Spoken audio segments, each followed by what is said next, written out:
ওদের কহি করে গেল, ওদেরও রাজা কোনো উত্তর দিল না। তার যে ওদেরও আসি করে ছিল, ওইরকম রানী গেলে ওইখানে ওকে খাতে দিলে, খাতে দিবার ফলকে খাই করে উঠলে, উঠবার ফলকে তারপরে ওদেরও ওই কোথায় হইল, ওইকে ওর মনে মনে শুরু শুরু চিন্তা করতে ঢোকার হয়ে যাবে, ওইকে যাহা কি হোক আর যদি মুনি ঋষি বাবাকে পাবো তাহলে এটা সামান্য মুনি ঋষি হয়ে করি আমাকে এত বড় খুশি হইল কইছে, তার যদি পাবো মানে ছুটি যাবো যে পেলে আমাকে এত বড় কথা করবে। তারপরে তারা দিনে যখন আরো এরকম সকালে উঠি করে যাচ্ছে, যাবার ফলে আরো ওই সকল রাতে দেখা ওই মুনি আরো কইতে আমাকে বানা শোনা নাই মিলছে, তো আইজো রাজকুমার রাজাকে পারি, আইজো আমাকে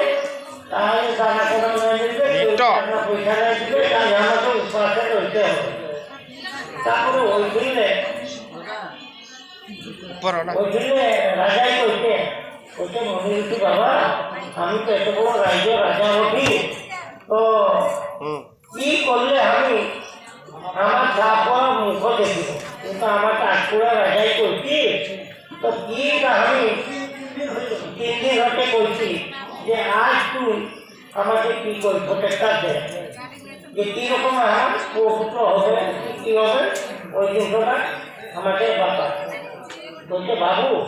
তোরটুকু মহাপাপ লাগিয়েছে, যে পাপে মুক্ত হবার হতে যে তুই একান্ত যাই করি 3-4টা পুকুরতা, তারপরে তুমি যাই করে 4টা পুকুরতা, আর তুই মানে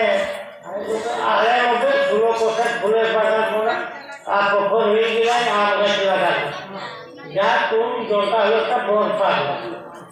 এটা ছোট কইছি ছোট কইছি যা জানি। তারপরে ওই দিলে কথায় ও গেল, এরা যায় ওই দিনে খুশি হয়ে করে গেল, যাই করে পৌঁছিল নাই অত মনে হয় যখন যখন ভাবে কহিছে ওই জিনিসটা